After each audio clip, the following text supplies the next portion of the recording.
Assalamualaikum warahmatullahi wabarakatuh. Waalaikumsalam warahmatullahi wabarakatuh. Alhamdulillah, puji syukur kita ucapkan kehadirat Allah Subhanahu wa Ta'ala, yang mana pada hari ini kita semua bisa hadir bersama-sama di ruangan ini dalam kegiatan penindasan diseminasi budaya positif. Saya Dela Zulfitri dan Ibu Felka.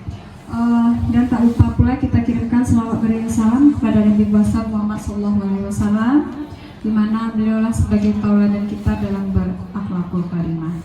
Bapak Ibu semua yang saya hormati, terima kasih atas waktu dan dukungannya yang diberikan kepada kami, sehingga hari ini kami bisa melaksanakan kegiatan penindasan budaya positif ini. Baiklah Bapak Ibu, sebelum kita masuk pada kegiatan, kita membuat kesepakatan forum diseminasi dulu, di mana di sini kami punya 3 pertanyaan pemantik, yaitu yang pertama menghargai siapapun, kemudian yang kedua menjadi pendengar yang baik, dan yang ketiga berpakaian rapi dan sopan. Nah, apakah ada dari ibu-ibu semua untuk penambahan dari kesepakatan forum diseminasi kita hari ini? Boleh dipersilakan kalau ada penambahan kesepakatan kita.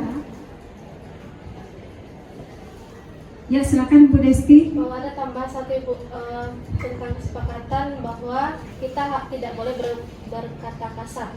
Oke, terima kasih Bu Desti. Berarti hari ini kita tambah lagi satu kesepakatan kita, yaitu tidak boleh berkata kasar. Silakan yang lain apabila ada penambahan kesepakatan forum diseminasi kita hari ini.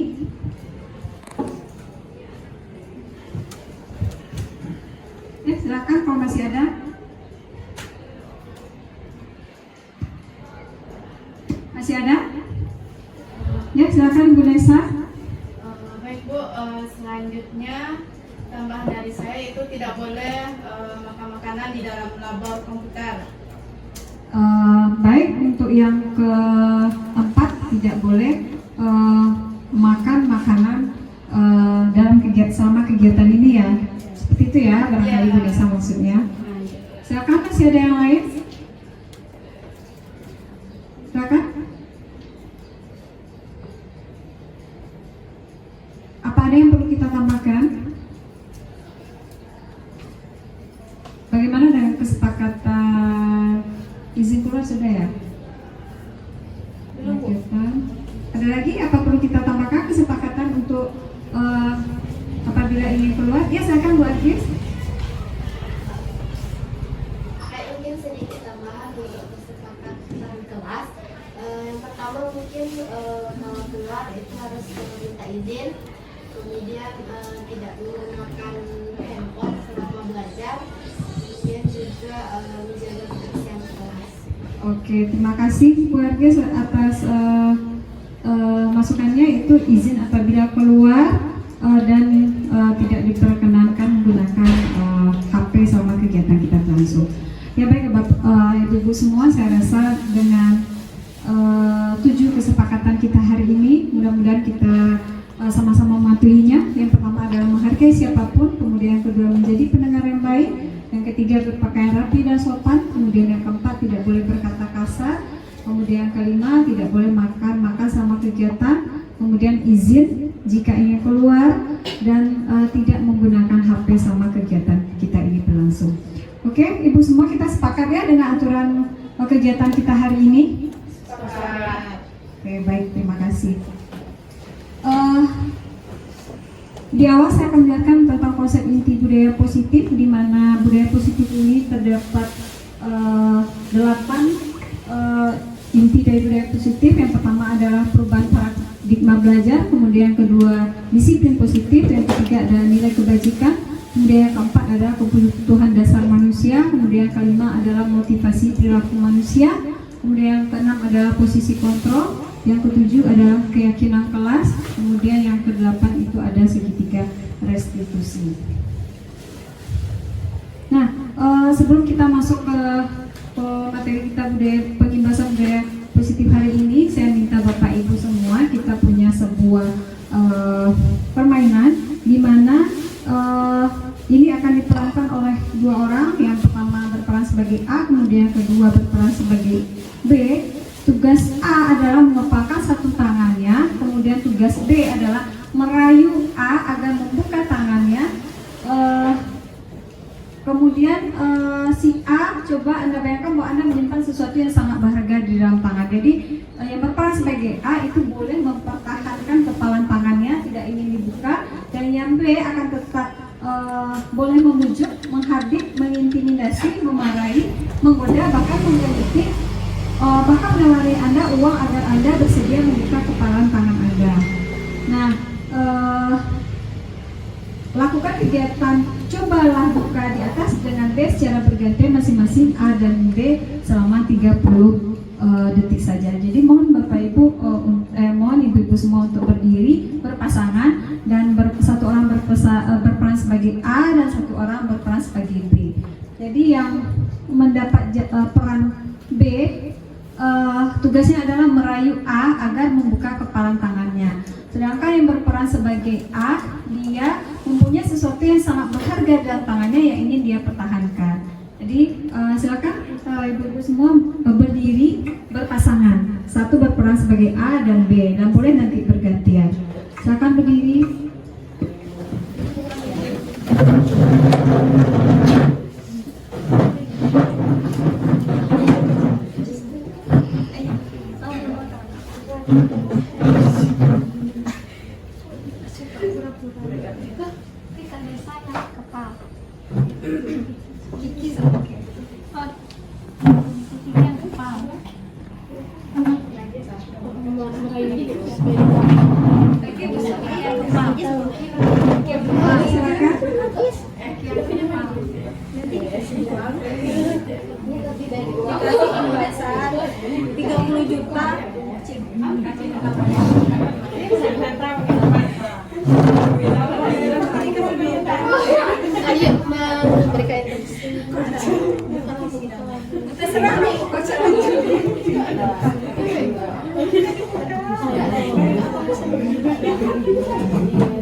Apakah ada yang sudah berhasil menjalankan misinya?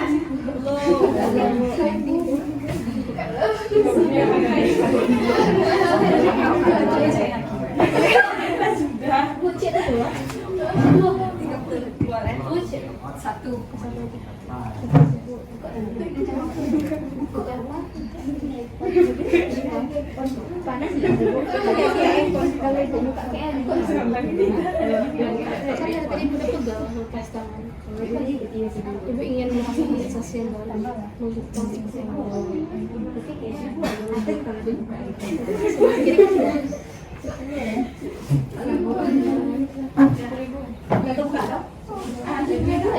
Sudah? Ada yang berhasil? Terima kasih, mohon duduk kembali.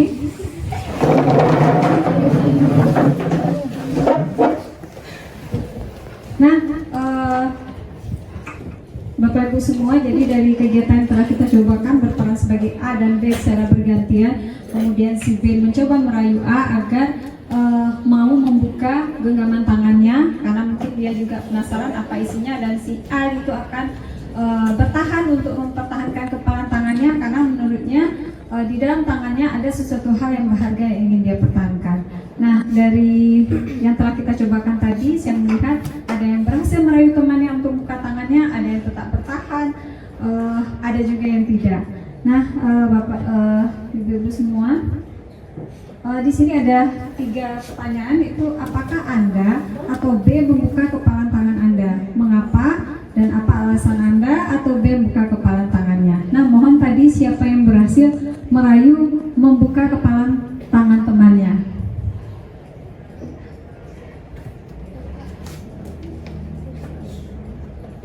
Ada? Ya, silakan Bu Felka.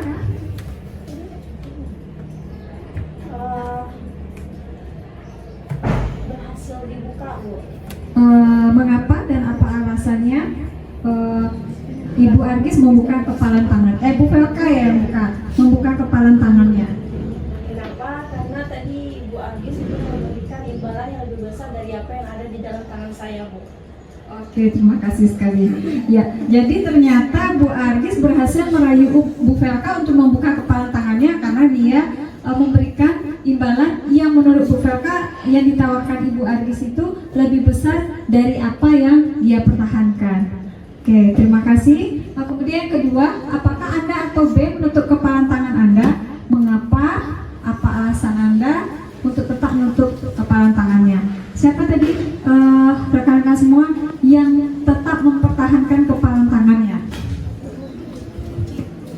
Ya, Ibu Desti, ternyata Ibu Desti berusaha tetap mempertahankan untuk menutup kepala tangannya. Boleh tahu mengapa dan apa alasannya untuk tetap menutup kepala tangannya? Kalau alasan saya mungkin berbanding terbalik dengan alasan Bu Felka, karena tadi Bu Siva hanya menyuruh saya untuk membuka tangan tanpa ada memberikan embel-embel apapun. Jadi saya tidak ada alasan untuk tetap membuka tangan atau memperlihatkan kepada Bu Siva. Oke, terima kasih Bu Desti. Ternyata alasannya berbanding terbalik dengan alasan yang diberikan oleh Bu Felka. Dia tetap mempertahankan genggaman tangan, kepala tangannya karena dia merasa apa yang ditawarkan oleh yang berperan sebagai A itu tidak sesuai dengan apa yang dia pertahankan. Nah, kemudian saya minta pendapat ibu-ibu semua dan kegiatan ini sesungguhnya siapa yang memegang kendali atau kontrol untuk membuka atau menutup kepala tangan? Kira-kira siapa yang berperan itu, Bapak Ibu semua, yang berperan untuk membuka atau menutup kepala tangan? Siapa yang memegang kendali atau kontrol? Ya, silakan Bu Felka. Yang akan memegang kontrol kendali dari game yang tadi itu adalah kita yang mengepalkan tangan, Bu. Karena kita menentukan apakah kita mau membuka atau tidak dari kepala tangan kita tersebut. Iya, terima kasih. Jadi dalam kegiatan ini yang memegang kendali atau kontrol untuk membuka atau menutup kepala tangan adalah diri kita sendiri, yaitu yang berperan sebagai B. Dia yang memiliki kontrol untuk tetap mengepalkan tangannya atau untuk membuka kepala tangannya. Nah, kemungkinan dari jawaban yang telah diberikan oleh rekan-rekan semua tadi, kemungkinan jawaban kita terhadap pertanyaan pertama dan kedua bervariasi. Di sini coba saya rangkum di mana antara yang bersedia buka dan yang tetap bertahan menutup kepala tangannya. Kemudian pertanyaan ketiga, siapakah yang sungguhnya megang kontrol, yang menutup kepala tangan atau yang berusaha dengan segala cara menutup kepala tangan rekannya? Jawabannya tentu kita sendiri yang megang kontrol atas kepala tangan kita. Apakah kita buka atau menutup kepala tangan kita itu tergantung pada diri kita masing-masing sesuai dengan kebutuhan dasar kita pada saat itu. Nah, kemudian ini ada miskonsepsi tentang teori kontrol. Di sini saya ada 4 buah miskonsepsi tentang teori kontrol. Itu yang pertama adalah ilustrasi bahwa guru adalah mengontrol murid. Kemudian yang kedua, ilustrasi bahwa semua penguatan positif, efektif dan bermanfaat. Kemudian ketiga, ilustrasi bahwa kritik dan membuat orang merasa bersalah dapat menguatkan karakter. Yang keempat adalah ilustrasi bahwa orang dewasa memiliki hak untuk memaksa. Tapi teori yang ini itu tidak sesuai dengan teori kontrol. Nah, kemudian siapa sesungguhnya yang memiliki kontrol? Dimana sini ada dua, itu stimulus respon dan teori kontrol. Dimana stimulus respon itu yang pertama ada realitas atau kebutuhan kita sama, kemudian semua orang melihat hal yang sama. Yang ketiga, kita mencoba mengubah orang agar berpandangan sama dengan kita. Kemudian berperilaku buruk dilihat sebagai suatu kesalahan. Dan selanjutnya orang lain bisa mengontrol saya dan saya bisa mengontrol orang lain. Kemudian pemaksaan pada saat rujukan gagal. Kemudian model berpikir menang atau kalah. Kemudian untuk teori kontrolnya, yaitu realitas, kebutuhan kita berbeda, setiap orang memiliki gambaran yang berbeda. Kemudian kita berusaha memahami pandangan orang lain tentang dunia. Kemudian semua perilaku memiliki tujuan. Selanjutnya hanya Anda yang bisa mengontrol diri Anda dan Anda tidak bisa mengontrol orang lain. Selanjutnya kolaborasi dan konsensus menciptakan pilihan-pilihan baru. Kemudian model berpikir menang-menang. Nah, Bapak Ibu, kita selanjutnya masuk ke disiplin positif. Nah, sebelum memulai sedikit tentang disiplin positif, saya mohon masukannya.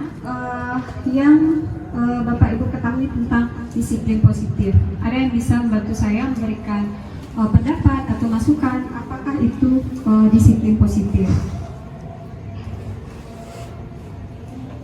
Silakan, ada yang mau menjelaskan atau yang sudah tahu tentang apa itu disiplin positif?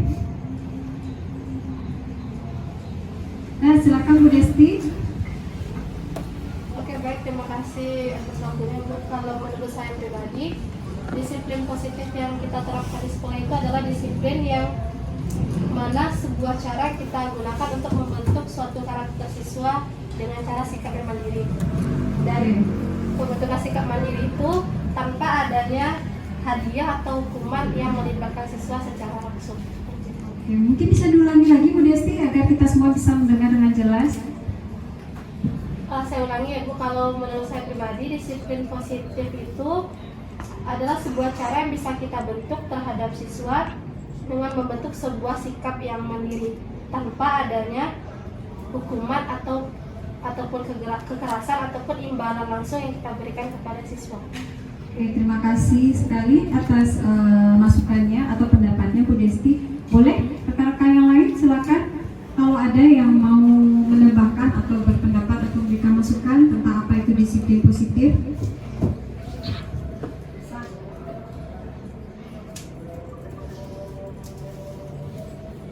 Silakan, ada lagi?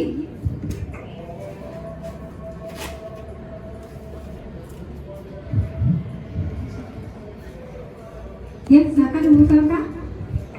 Mungkin menurut saya pribadi Bu, disiplin positif itu adalah satu pendekatan yang kita lakukan di sekolah tanpa adanya hukuman atau imbalan terhadap siswa. Oke, terima kasih Bu Felka. Masih ada Bapak Ibu yang lain yang ingin berikan pendapatnya atau ulasan sedikit mengenai disiplin positif?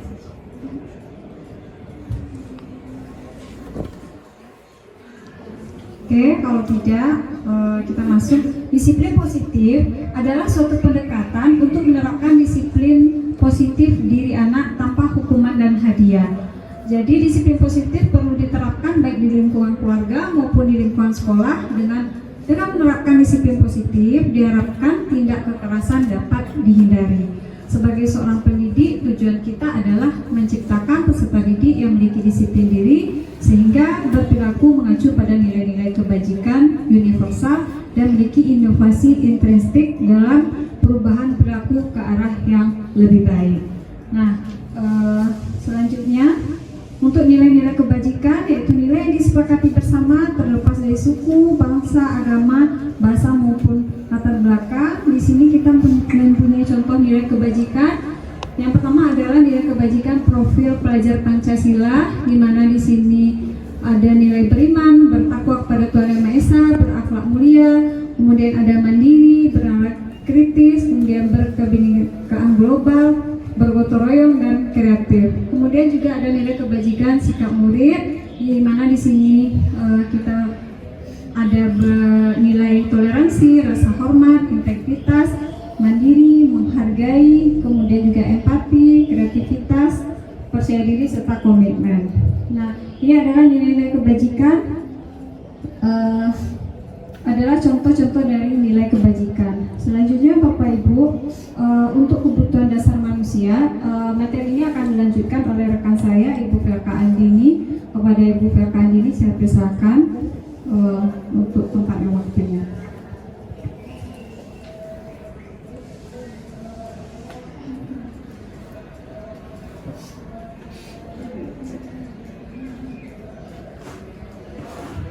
Oke, terima kasih Bu Dara atas kesempatannya.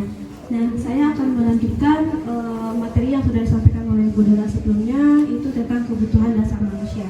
Nah, sebenarnya kita sebagai manusia itu pasti memiliki kebutuhan dasar yang harus kita terpenuhi sehingga kita bisa melanjutkan kehidupan kita sehari-hari. Nah, jadi kebutuhan dasar manusia itu adalah segala sesuatu yang kita lakukan untuk mendapatkan apa yang kita inginkan, atau seluruh tindakan yang kita lakukan memiliki tujuan tertentu.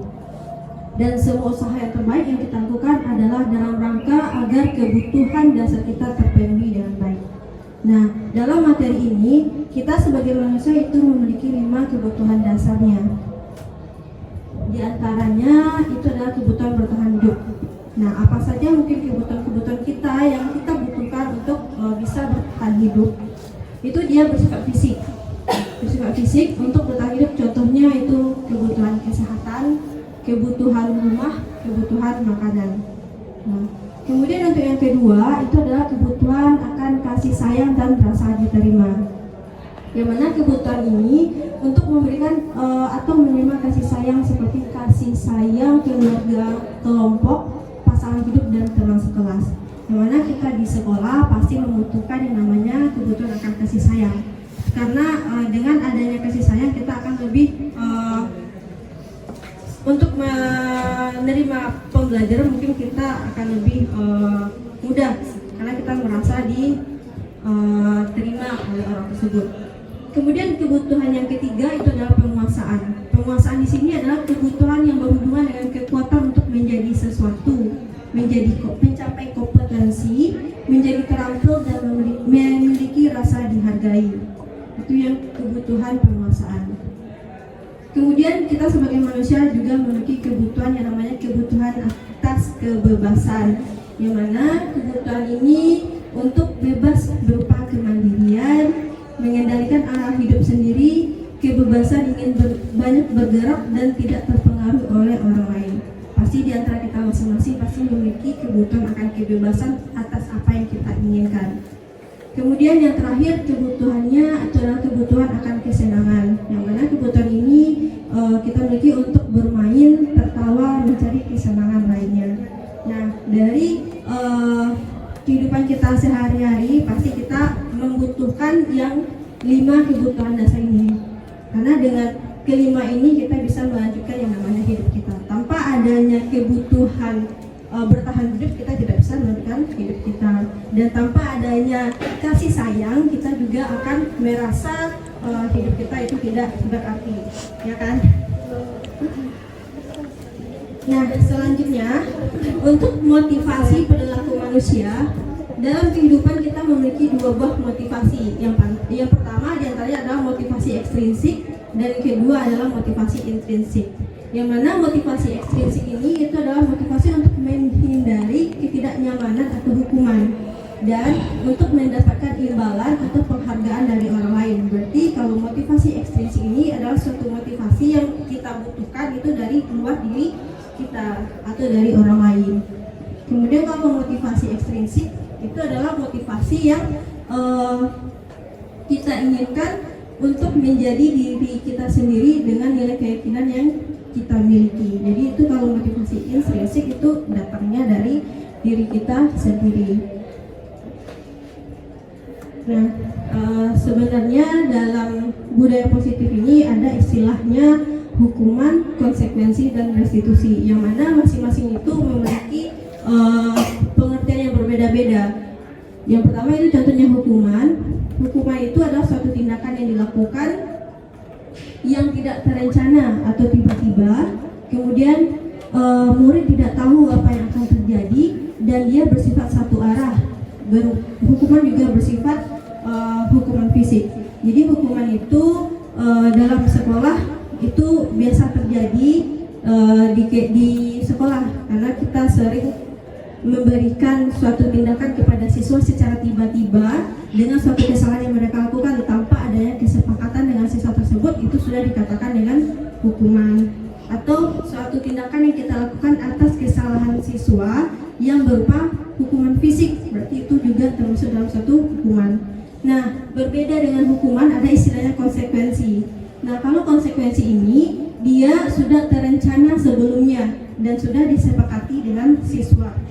Jadi kita sudah merencanakan sebelumnya apa yang mungkin terjadi dan apa tindakan yang akan kita lakukan, dan itu sudah ada kesepakatan antara kita dengan siswa.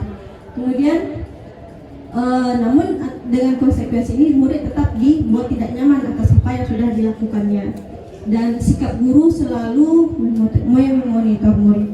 Namun untuk yang konsekuensi mungkin tidak berupa hukuman fisik. Kemudian yang ketiga itu istilahnya restitusi. Restitusi adalah suatu proses menciptakan kondisi bagi murid untuk memperbaiki kesalahan yang sudah mereka lakukan. Kemudian prosesnya kolaboratif yang mengajarkan murid untuk mencari solusinya sendiri. Nah, jadi dalam sebuah sekolah itu biasanya ada tiga jenis tindakan yang dilakukan ketika siswa melakukan suatu kesalahan.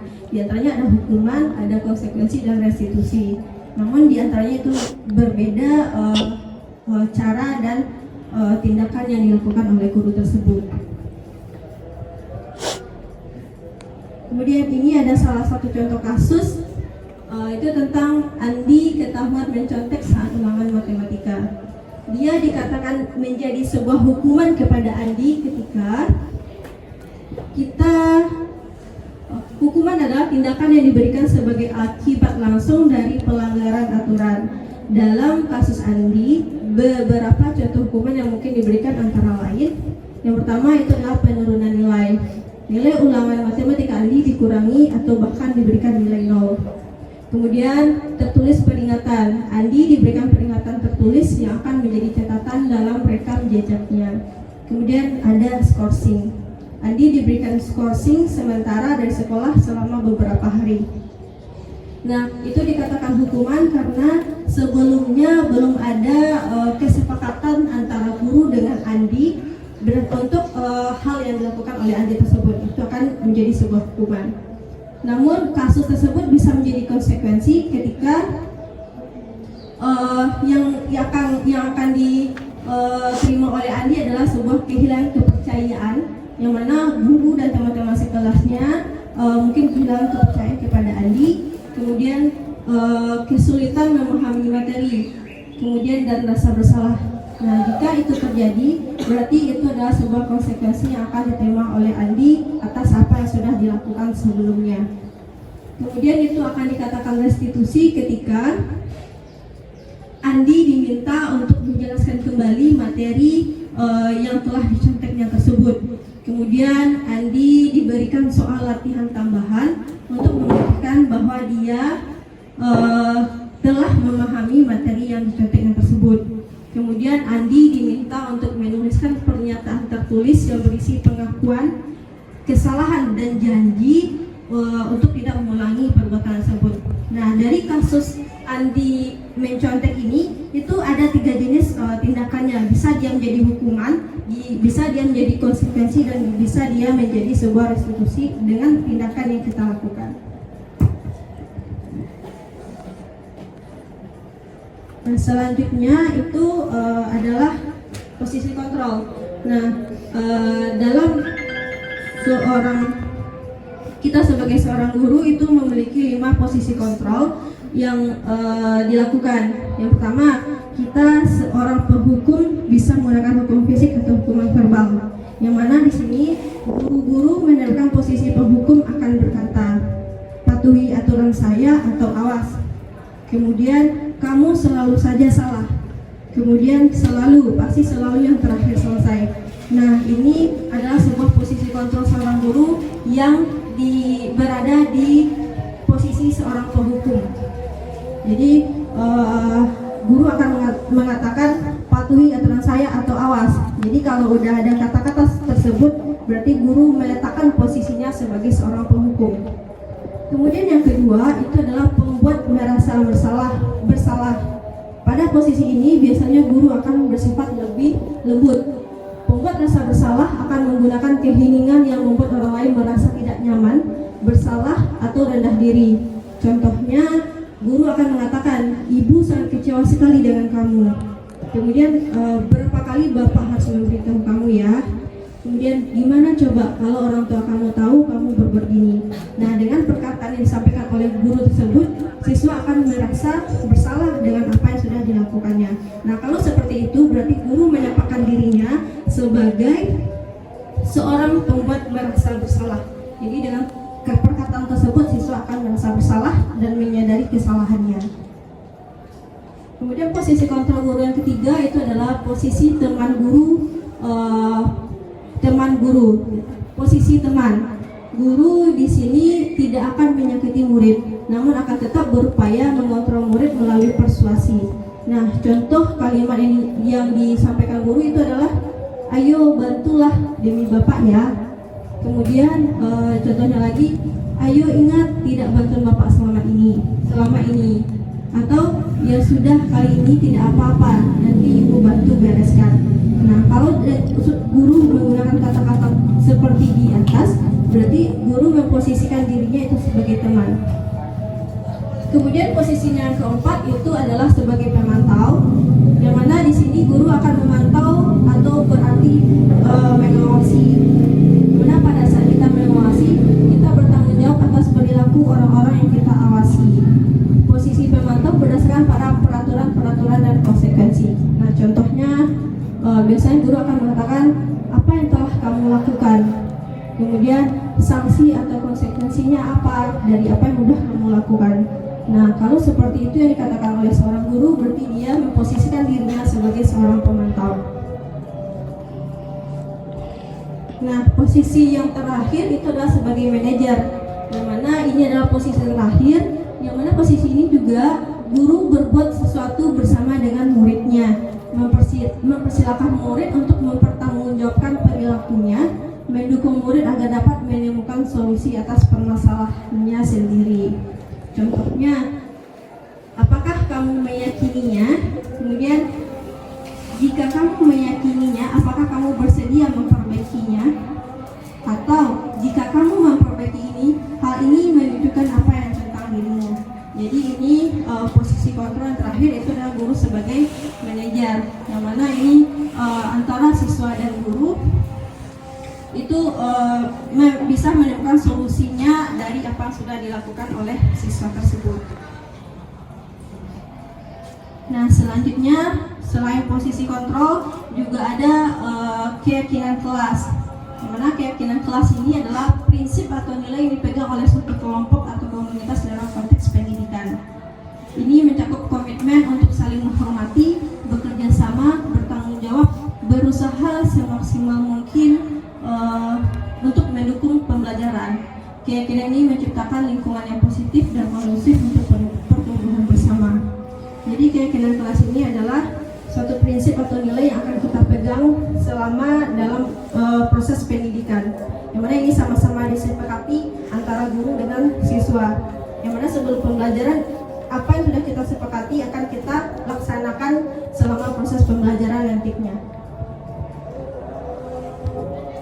Nah, dalam pembentukan pimpinan kelas itu ada tahapan-tahapan yang dilakukan. Yang pertama itu adalah pemahaman konsep.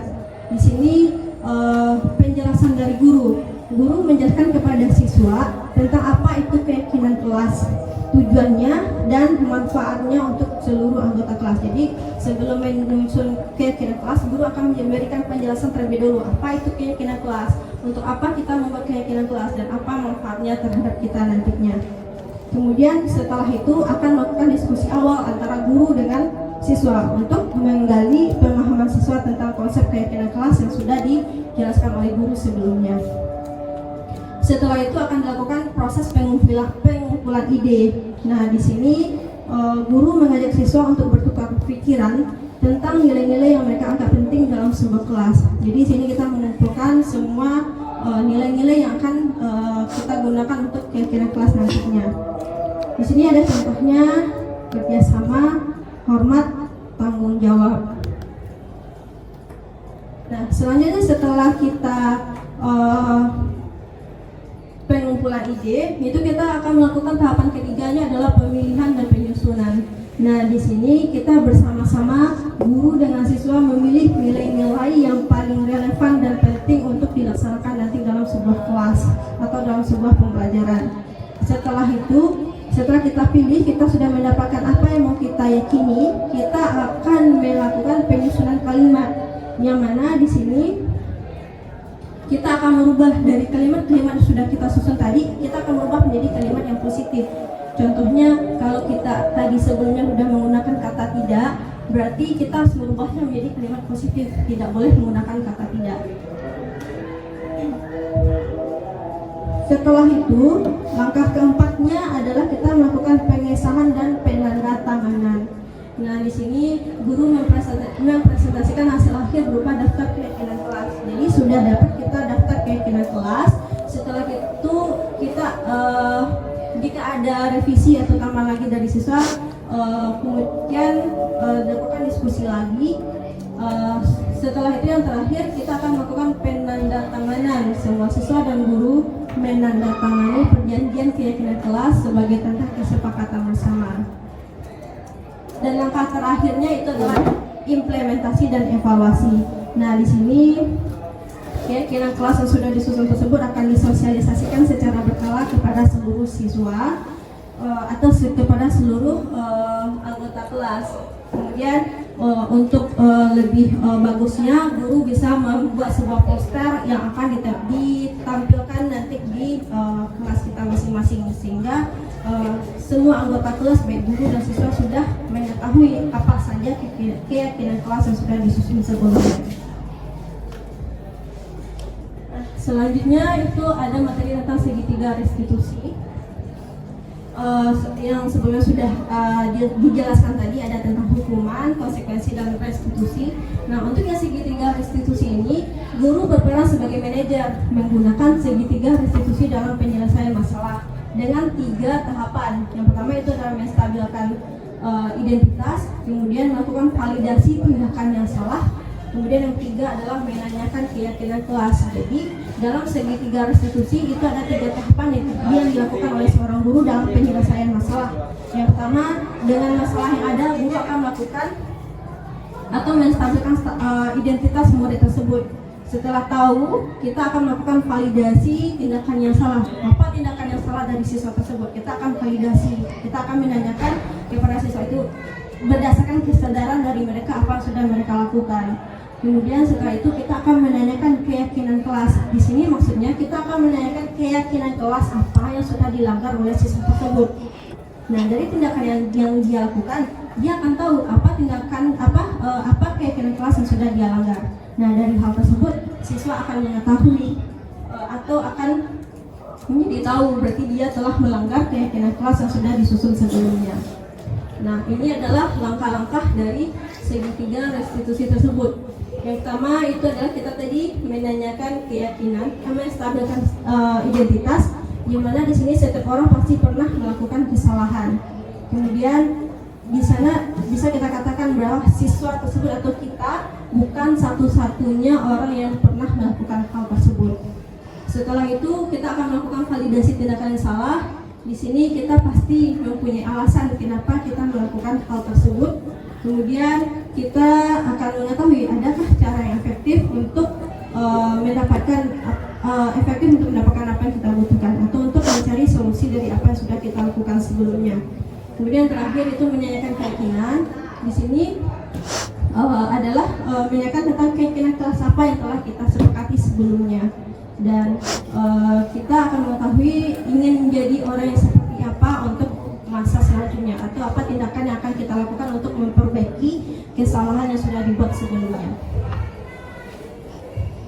Dan mungkin sekian presentasi yang bisa saya sampaikan tentang budaya positif, yang mana di sana ada tentang materinya disiplin positif, posisi kontrol, ada segitiga restitusi, ada yang keyakinan kelas. Mungkin sekian presentasinya. Apakah dari semua ibu-ibu ada yang ingin ditanyakan atau ada yang perlu kita diskusikan? Boleh kita persilakan. Masih ada yang perlu ditanyakan? Kita persilakan.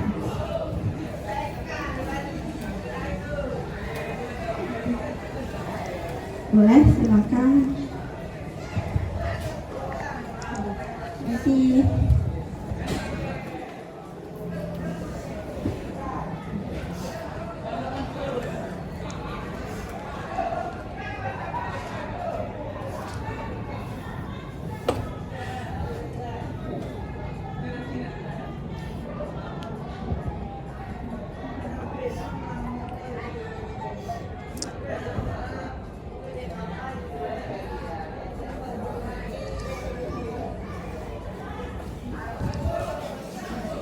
boleh, silakan. Nanti saya akan bersama jawab dan bersama dengan Bu Dela nanti.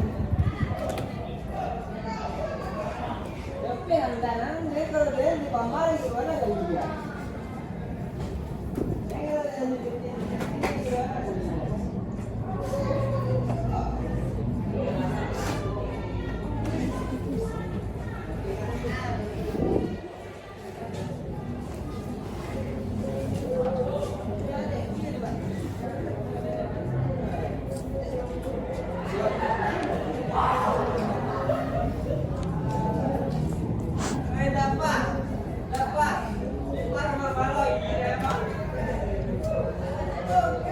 Ada? Boleh, silakan Bu Anissa. Maaf, saya ingin bertanya, ketika keyakinan kelas dilanggar, apa konsekuensinya? Terima kasih. Pertanyaannya ada lagi.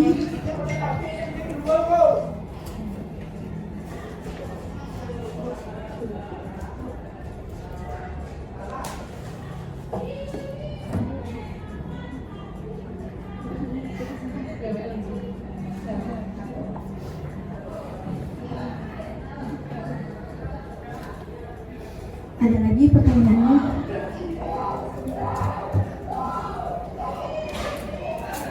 Ya mungkin akan saya coba jelaskan sedikit. Pertanyaan tadi, jika keyakinan kelas kita langgar, bagaimana solusinya? Ya, bagaimana solusinya? Oh, konsekuensinya, bagaimana konsekuensinya? Nah, di sini seperti yang sudah dijelaskan sebelumnya, ada istilahnya segitiga restitusi ya. Segitiga restitusi ini adalah suatu tindakan yang dilakukan oleh seorang guru dengan siswa ataupun nanti di keluarga, itu yang mana tindakan dilakukan untuk mencari solusi atau konsekuensi dari suatu tindakan yang dilakukan, yang mana nanti sebelum ditemukan solusi dari konsekuensinya, itu kita harus menanyakan terlebih dahulu kenapa dia melakukan hal tersebut, apa tindakan yang dilakukan tersebut, alasannya kenapa dia melakukan hal tersebut. Nah, dari alasan itu siswa akan mengetahui apa saja keyakinan kelas yang dia langgar. Nah, setelah dia mengetahui keyakinan kelas yang sudah dia langgar, siswa dengan guru akan sama-sama mencari konsekuensi yang terbaik yang akan diterima oleh siswa tersebut, sehingga nanti atas kesalahan tersebut siswa dan guru itu sama-sama merasa nyaman tanpa adanya tekanan nantinya. Jadi siswa setelah melakukan kesalahan, ketika dia mendapatkan konsekuensi, dia akan merasa lebih tenang karena dari konsekuensi yang diterima dia sudah sepakat terlebih dulu dengan guru tersebut apa yang akan dilakukan atau apa yang solusi yang harus dia terima, konsekuensi yang harus dia terima. Jadi istilahnya tadi dengan segitiga restitusi antara guru dengan siswa itu tidak ada semacam intimidasi. Jadi di sana sama-sama merasa nyaman, seorang siswa akan mengetahui kesalahannya sendiri dan apa yang sudah dilanggar tanpa ada tekanannya nanti. Itu suatu tindakan yang dilakukan bersama. Jadi konsekuensinya nanti itu kita akan cari bersama dari apa yang dia lakukan, apa konsekuensi yang tepatnya yang harus dia terima. Mungkin seperti itu. Mungkin ada tambahan lagi.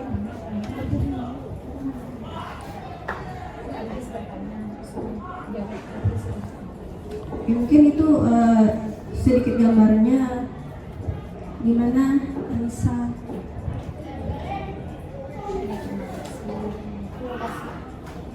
Oke, selanjutnya Bu Agis, silakan.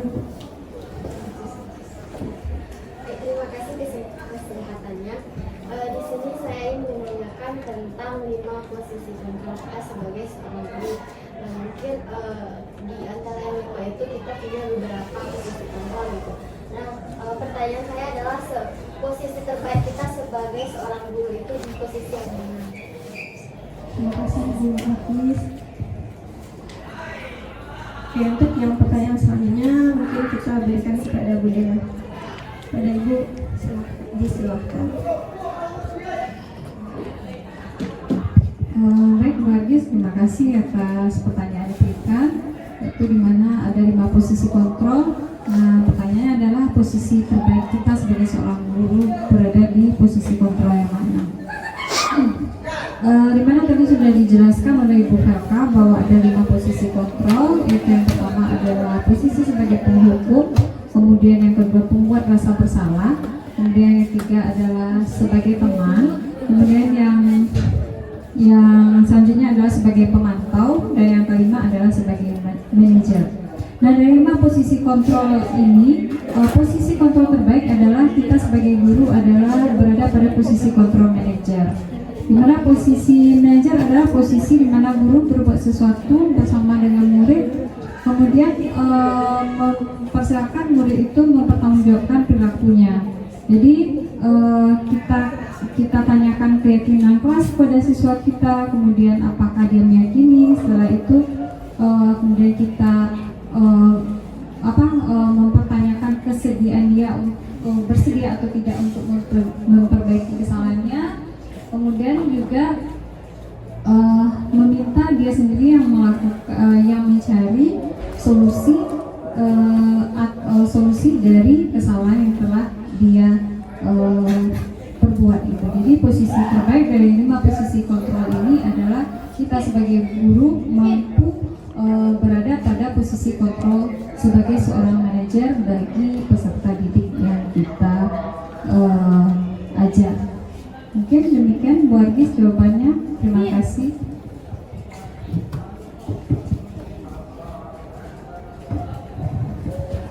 Terima kasih Bu Dela atas jawabannya. Gimana Bu Argis, bisa diterima jawabannya? Terima kasih atas jawabannya. Saya sudah paham dari penjelasan tadi bahwa posisi terbaik kita adalah di posisi manajer. Ya, karena kita sebagai guru harus bisa menempatkan diri kita sebagai manajer. Karena kita antara kita dengan siswa itu harus bisa menemukan solusi secara bersama. Nah, selanjutnya apakah masih ada yang ingin ditanyakan kepada rekan-rekan yang lainnya?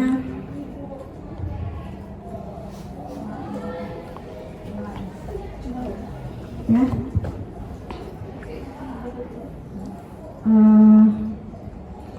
Mungkin sekian presentasi tentang budaya positif dari kami. Semoga apa yang sudah kita presentasikan atau apa yang sudah disampaikan tadi bisa sama-sama kita pahami dan supaya bisa nanti bermanfaat untuk kita semua dan bisa kita terapkan dalam pembelajaran maupun di sekolah kita nantinya. Sekian saya ucapkan terima kasih. Assalamualaikum warahmatullahi wabarakatuh.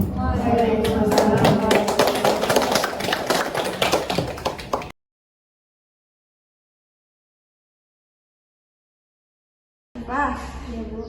Siva tahu nggak kenapa Siva Ibu panggil ke sini? Tidak. Nih, Ibu tadi ada mendapat laporan dari ketua kelas. Katanya Tia menangis dalam lokal. Siva tahu nggak kenapa? Sebenarnya Bu, jadi saat di dalam kelas saya ingin mengajak Tia bercanda, tapi saya tidak sengaja membawa visinya dan membuat Tia menangis. Apa yang Siva katakan tadi sama Tia sehingga Tia sampai menangis? Tidak sengaja bercanda membawa fisik Bu. Fisik maksudnya gimana? Mengatai badan Tia gendut. Nah, apakah Siva di sana bermaksud serius untuk mengatakan itu? Tidak Bu, Jadi hanya untuk bercanda Bu. bercanda. Namun akibatnya apa? Tia masuk ke hati Bu. Ya, dia masuk ke hati. Sebenarnya Siva maksudnya bercanda, tapi dia menganggapnya serius. Namun di sana Siva bisa nggak melihat apa kesalahan Siva di sana? Karena mengejek fisik teman Bu. Nah itu mungkin ya maksud Siva hanya untuk bercanda. Cuman kan kita nggak tahu bagaimana kondisi dari dia, apakah dia bisa menerima apa yang Siva bercanda, apa yang Siva candain apa enggak kan itu. Nah sekarang dari kesalahan itu Siva kan sudah menyadari apa yang sudah Siva lakukan, sudah merasa apa yang Siva lakukan itu salah kan. Nah sekarang dari apa yang sudah dilakukan, Siva tahu nggak keyakinan kelas yang sudah Siva langgar? Tidak menghargai teman Bu. Nah, tidak menghargai teman, karena kita dalam lokal itu harus saling menghargai dan menghormati sesama teman. Nah dari hal itu sekarang Siva kan sudah menyadari apa yang sudah Siva lakukan itu salah. Nah untuk kedepannya bagaimana? Saya akan meminta maaf Bu dan bersungguh untuk tidak mengulangi kesalahan tersebut. Jadi untuk kedepannya kita kan nggak boleh lagi untuk bercanda yang kelewatan. Nah, walaupun maksud kita hanya untuk bercanda, belum tentu teman kita bisa menerima tersebut. Karena kan apa yang kita anggap bercanda bagi orang lain belum tentu itu sebagai bercanda, ya. Nah, sekarang kan Siva udah tahu. Nanti habis ini Siva akan langsung menemui Tia ya untuk meminta maaf dan tidak akan mengulangi lagi kesalahan yang sama ya. Nah, Tia. Tia. Tia tahu nggak kenapa Tia bertanya ke sini? Ibu ada mendengar laporan dari guru piket katanya tiap pagi Tia sering terlambat ya? Iya Bu. Kenapa Tia sering terlambat? Sebenarnya Tia malam suka begadang Bu karena kecanduan main TikTok. Begadang ya? Sampai jam berapa biasanya Tia main TikTok? Biasanya sampai jam 3 pagi Bu. Terus kalau habis itu biasanya bangun paginya jam berapa? Kalau telat jam 6 atau setengah 7 baru bangun Bu. Jam 7 baru bangun, sedangkan kita masuk sekolah jam 8. Nah, jarak rumah ke sini ada sekitar 1 jam misalnya ya.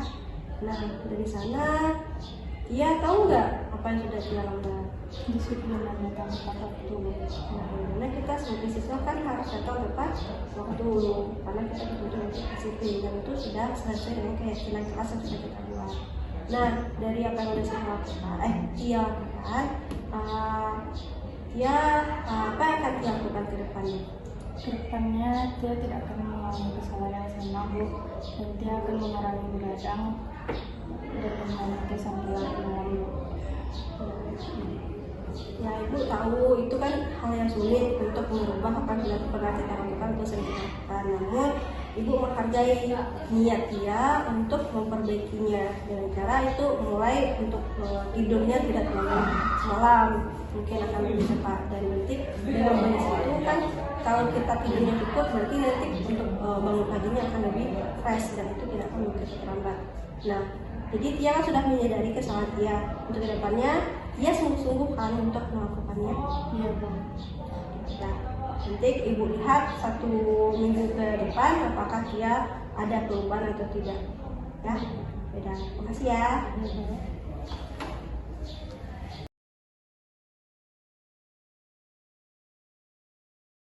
Sebaiknya kita sepakati dulu apa saja keyakinan kelas yang akan kita laksanakan selama di pembelajaran ini ya. Ibu minta tolong sama Ain selesai ke depannya. Nah, boleh. Sekarang Ibu minta dari semuanya menurut kalian apa saja keyakinan kelas yang harus kita patuhi selama di pembelajaran kita ini. Jadi kan keinginannya yang bisa kita patuhi. Jadi sama-sama kita patuhi ya. Yuk, pertama apa? Oke, tidak boleh main HP.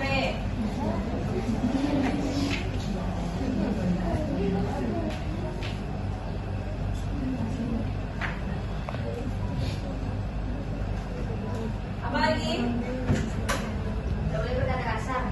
Oke, menggunakan kata-kata yang sopan.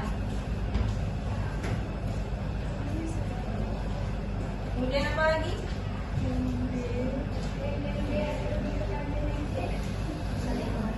Oke, saling menghargai.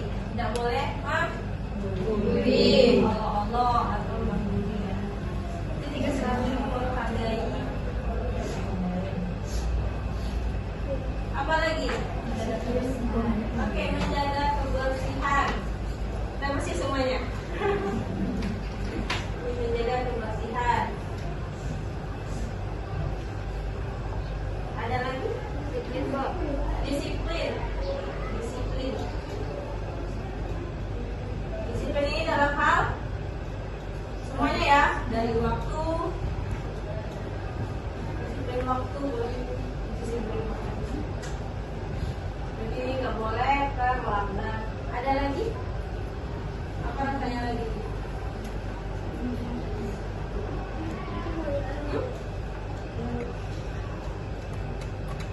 Apa? Ada lagi rasanya? Hah? Udah, itu aja. Oke, betul-betul bertanggung jawab satu lagi. Bertanggung jawab.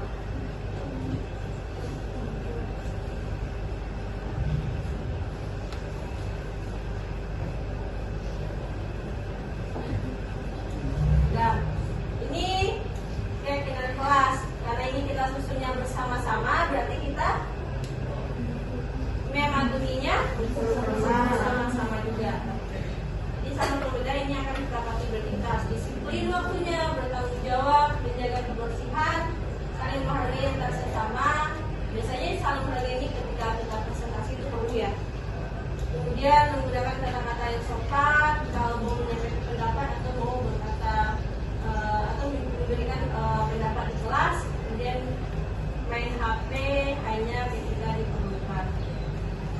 Ya, ini yang kita pakai selama pembelajaran ini. Sepakat? Sepakat. Oke.